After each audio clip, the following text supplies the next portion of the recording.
We light the first candle in honor of Christianity. Let them praise God's name with dancing. Let them sing praises to him with timbrel and lyre. The second candle is lit to honor Judaism. When we view our talents as God's endowment to our soul, then cultivating that talent becomes an imperative. There is humility in this knowledge that creative expression is a means for the soul to fulfill its unique mission. The third candle is lit to honor Buddhism. A bucket of water is not filled by the first drop or the last drop. It is filled by every drop, one by one. The fourth candle is lit to honor Taoism. When I let go of what I am, I become what I might be. The fifth candle is lit to honor the spirituality of the Tsleil-Waututh Native Americans. Love is something you and I must have. We must have it because our spirit feeds upon it. We must have it because without it, we become weak and faint. Without it, our courage fails. Without love, we can no longer look confidently at the world. With it, we are creative. With it, we march tirelessly. With it, and with it alone, we are able to sacrifice for others. The sixth candle is lit to honor Islam. Raise your words, not your voice. It is rain that grows flowers, not thunder. The final candle is lit to honor Confucianism.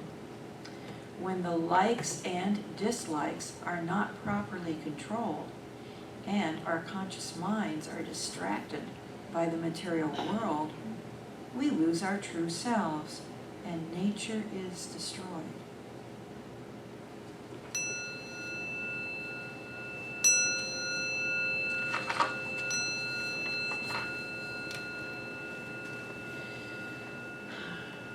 July's theme is Advocate for Freedom of Thought. Advocate for freedom of thought. And it comes from Ernest Holmes. Never limit your view of life by any past experience. The possibility of life is inherent within the capacity to imagine what life is. Backed by the power to produce this imagery or divine imagination. If you could, go into the silence with me for a minute.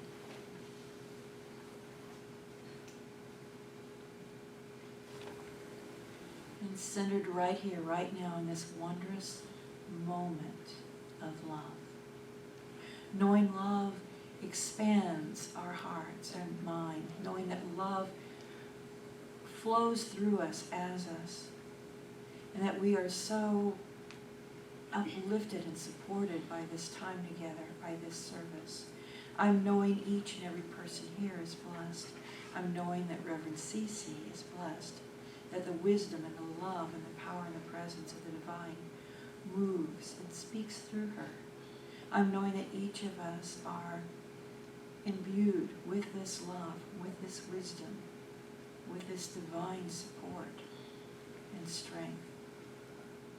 I give thanks for this marvelous day and this marvelous time together, this blessed day and this blessed time.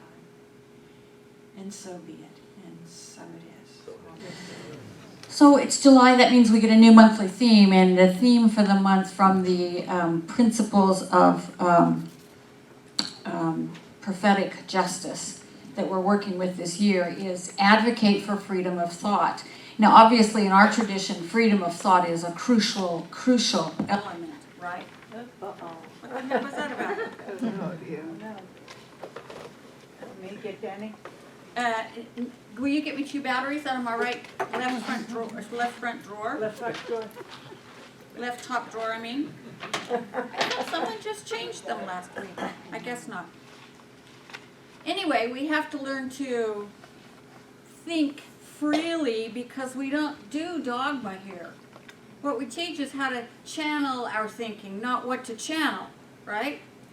So we teach that our thoughts shape our beliefs, and our beliefs shape our perceptions, and our perceptions shape our world and our experience of our world. And so in terms of what's called prophetic justice, which means that we're the prophets were the ones who stood up and said, this is wrong and I can no longer accept it. That's what they're famous for. So what we're saying is there's injustice and we're not accepting it in our consciousness anymore. And so in terms of prophetic justice, should be it. I know you can't see it. Got it? Here. I hear it. Oh, yay. Okay. Woo. I would be hoarse at the end of this if I had to speak that loudly. I don't have a very big voice, and so I have to really push it out. So in terms of prophetic justice, which is our theme around this whole year, freedom of thought is essential because it has to be protected and encouraged from everybody. We have to learn to reach out to one another in order to create this world of justice. And we have to learn to speak about our shared values instead of our opposing opinions, right?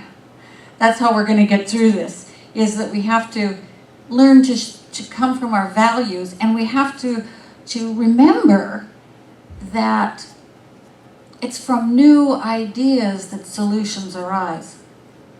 Einstein said you can't solve a problem from the same consciousness in which it was created. You have to have a new way of seeing and a new way of thinking and a new idea about how to solve the problem. And that requires that we support and advocate for and encourage people to think freely and creatively. And these issues are global now. The issues that we face as a species, as human beings, are global. And so we have to learn how to honor the freedom of thought of each one of us, because together is how we'll come up with solutions. And in our tradition, we teach that one of the greatest gifts we've been given is the creativity of our thoughts. We are able to, curiously, perhaps the only species on Earth who is able to, but there are probably one or two others, we just don't know how to communicate with them yet. We can see the past, remember the past, we can see the present, and we can glimpse the future all at the same time. That's remarkable. And these advanced modes of consciousness are the way that we change our thinking, our beliefs, and our perceptions. It's this advanced consciousness that lets us move into the future as the future itself unfolding. It's this advanced consciousness that lets us see and participate in the evolution of humanity as it's happening. We're the first ones who are living in a time where you can actually see evolution going on all around us, right? So in our reading for today, Ernest Holmes, our founder, reminds us what we now experience we may cease experiencing if we have the will and the imagination to set our vision in an opposite direction and hold it there. The office of the imagination is to set the vision. And of course, the office of the will is to keep us fixed there so we don't slide back into our old habits of repeating over and over and over what we've always done. Because as long as we do that, we get nothing new, right? Nothing changes. We just keep repeating it. He wrote in The Science of Mind, his main, what we call the textbook, he said, never limit your view of life by any past experience. The possibility of life is inherent in the capacity to imagine what life is. I love that. In other words, we can always, always, always find a new idea. We're made that way. We're made to find new ideas. We're made to be able to take this long view, this past, present, future view, and make a new idea out of it. We can always shift the way we're perceiving a situation. We can always create a new vision for ourselves, for our lives, and for our world. We can always choose to think newly. And that's a remarkable gift. It's a remarkable gift. So the book that was suggested for this month is an autobiography called The Sun Does Shine. And it's by Anthony Ray Hinton. And he is a man who in 1985 was wrongfully convicted of murder and sentenced to death. And he stayed on death row for 30 years before he was finally proved innocent and released. And it's a definite work. It's worth reading. This book is called The Sun Does Shine. So for the first 3 years on death row, Ray, which is what it went by, didn't speak at all. When he was convicted, a black man in Alabama, convicted by an all-white jury in a trial with a white judge and all-white lawyers, when he was in prison, he decided he was never going to speak to anybody again. He was going to hole up inside himself, and he was never going to care about anyone or speak to anyone other than his mom and his best friend who came to visit every week. He fell into this real black phase of rage and hatred. And the first 3 years, all he thought about was that he wanted to kill the prosecutor, who was first of all, he lied, and second, he was quite evil about it, and also the lawyer who'd been assigned to help Ray, who did nothing. So one night he was lying awake because it's hard to sleep when you're 24/7 in the dark, and you never know what's going to happen. And he was lying awake thinking about his best friend who was just going to get married, and thinking about all the choices that friend got to make every single day, and thinking about all the choices that he, Ray, couldn't make because of where he was. And he heard a fellow inmate sobbing, just weeping in the middle of the night. And here's what he wrote. He said, "Then the man stopped crying, and there was a silence that was louder than any noise I'd ever heard. What if this man killed himself and I did nothing? Wouldn't that be a choice? I was on death row, not by my own choice, but I had made the choice to spend the last 3 years thinking about killing the prosecutor and then killing myself. Despair was a choice. Hatred was a choice. Anger was a choice. I still had choices, and the knowledge rocked me. I could choose to give up or hang on. Hope was a choice. Faith was a choice. And more than anything, love was a choice. Compassion was a choice." So he started to talk. You just speak out into the dark on death row, and you sort of never know who's going to respond. But he just started to talk to this man who was sobbing, and it turns out that the man had just found out his mother had died. So Hinton talked to him through the bars in the darkness and sympathized with him. And pretty soon, out of the darkness of death row came other voices like, "Man, I'm sorry," and "Feeling for you, man," and "May your mom rest in peace," and on and on and on, more compassionate voices. And Ray said to himself at that moment, I had a choice to reach out to these men or to stay in the dark alone. And he said he realized that night that the state of Alabama could steal his future and his freedom, but they could never steal his soul or his humanity, nor his imagination. He used his imagination to survive in that atmosphere. He was a big reader, and so he would take mental trips where he was having tea with Queen Elizabeth and winning the World Cup, and he had these great fantasies that took him out of that space for a little while and gave him like a little mental vacation. But he also used his imagination to create something there on death row. Family among the inmates and the guards. He used his power of choice to spread compassion and spread hope and spread faith. And he made the men family, including a white man who was in there for lynching a black teenager. He said, you know, I learned all that, the white man said, I learned that from my mom and dad, and not a bit of it's true. And they became really close friends. The man introduced Hinton to his parents as my best friend. When he was executed, Ray mourned him. When all these guys were executed, 20 or 30 a year, he mourned them all because he recognized them as human beings. And he made friends with the guards. The guards would let him out of his cell to cook them dinner and to counsel them about their problems. That's the kind of guy Ray was. He did that for 30 years. Well, the state of Alabama denied all of his appeals and all of his motions, and eventually, in 2014, the United States Supreme Court ruled that his trial had been a travesty and he should have a new trial. And right after that, the state of Alabama dropped all the charges and unlocked the door, and he was a free man.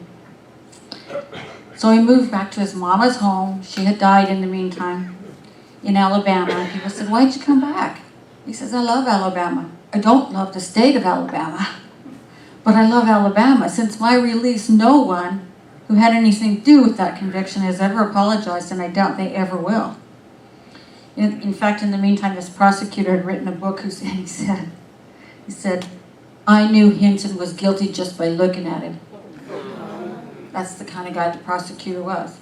Despite the fact that there was evidence that Hinton was working in a locked warehouse 15 miles away at the time of the crime. So Hilton went on, he said, I forgive him. I choose to forgive. I choose to stay vigilant to any trace of hate or anger in my heart. They took 30 years of my life. If I couldn't forgive, if I couldn't feel joy, it would be like giving him the rest of my life. That is a brilliant, brilliant reflection. And the reason I'm telling you so much about this wise man is simple. If Ray Hinton could choose forgiveness and love and compassion and hope and faith on death row, knowing that he was innocent, if he could continue to forgive those who, despite no evidence, found him guilty and sentenced him to death, if he could choose his own happiness and compassion and love and joy over all that time, then what are you and I capable of? What are you and I capable of? We don't have that horrible thing hanging over our head of listening to somebody get electrocuted down the hall, somebody we love. What are we capable of? Ernest Holmes said it so simply. He says, sometimes a situation arises where you need an entirely new idea. Yeah, that's what Hinton needed. He needed a new idea, so he found one. He said, I can sit here in the dark by myself, or I can reach out with compassion and love to these other human beings who are here with me. Sometimes we need an entirely new idea. We've all been at a place in our life where we look around and go, man, I need a new idea. I need a new idea here. And we are given the gifts we need to have a new idea. Sometimes it's difficult because we can't really see how to get out of what we've already created. But that's why this community exists. So we can help each other see that a new idea is always possible. Always, always, always. And we teach spiritual practices that remind us of that. We pray affirmatively to remind ourselves that we're part of this divine flow, this universe that's biased toward us, a universe that is bountiful and limitless, and that flows to us by flowing through us. We meditate and we vision to open up to a greater way of seeing than just what our habits would have us focus on. We open up to that voice of divine guidance, or whatever else you want to call it, intuition, the mind of the universe, the bigger idea, which is biased towards us, that is bountiful and wonderful. And we do that with the faith in that idea that this is a universe that supports us. It's on our side. It's on our side. And with an intention to be changed by what we're doing. See, if we have that intention and we develop these habits and we do these practices and we remember always that we have been gifted with this imagination,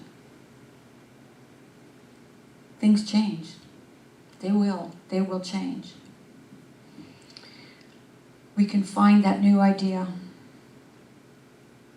We can let the ideas that come up from our deepest self, from our highest self, from our greatest self, power us into a new place. That's what this class I'm offering is all about. It's about simply becoming habitual and conscious with the practices that lead us to greater joy and happiness and ease. You know, when we do our spiritual practice, when we live in gratitude, then it's hard to stop the flood of new ideas. It really is, because we're open. We're open to all that is there already. And we're open to see our past and our present and our future and go, wow, look at this. When we do that consciously, we're using creativity to create the future. Because, you know, we think of creativity all too often as the ability to draw or paint or dance or sing, but we're all creating all the time. We're all creating all the time. We can do it consciously or unconsciously. When we're unconscious, what we tend to do is the same thing over and over and over. And when we're conscious, we simply allow ourselves to move beyond the habitual into a new idea. You know what happens to me when I'm unconscious is that I sit and think about all the smart retorts I could have made to that person who really ticked me off, or in how many ways someone was mean to me, or all the ways I screwed up. That's one of my favorites. If instead I consciously look at what I want to experience, the qualities I want my life to have, the qualities I want to see in the world, everything gets shifted. Everything gets shifted. I am no longer stuck in this place that the world is scary and I'm awful. If all of us started to use our imaginations to envision a world that was healthy and happy and just and balanced, a world that works for everyone, we would start to see it. The problem is we habitually don't. We spend too much time on social media, guilty, looking at the news, guilty, all those things, and forget that that is not the main part of life. The main part of life is the person next to you that you love, and the children that you see growing up so beautifully, and the friends and the loved ones and the moments of joy and gratitude. That's the main part of life, right? We just have to refocus our vision. We have to let go, as one of the candlelighting readings says, of what we are and step into what we might be. We have to have that new idea. We have to let go of and forgive the situation that causes us resentment or pain. We have to let go of our vision of the world that's focused on the bad stuff and the scary stuff. We have to get a new idea. We have to get a new vision. We have to imagine the life where we're joyful and connected and at ease and grateful. We have to imagine a world where the good that's here, which is more than adequate, is everybody's good. It's everybody's good. There's enough good for all of us. We have to hold on to that vision. We have to take a step towards that vision. We have to take another step. And pretty soon, the vision begins to move us. We no longer have to work at taking a step. We are simply moved. And together we step into the world that we create together. So that is my invitation for you this week, is simply to let yourself get a new idea. An idea that's beautiful and rich and pleasing. And let your will be focused on holding that idea instead of all the things that tell you habitually that it's not possible. I invite you to just look at it and enjoy it, and then take one step toward it. Maybe 2 steps. And see what happens.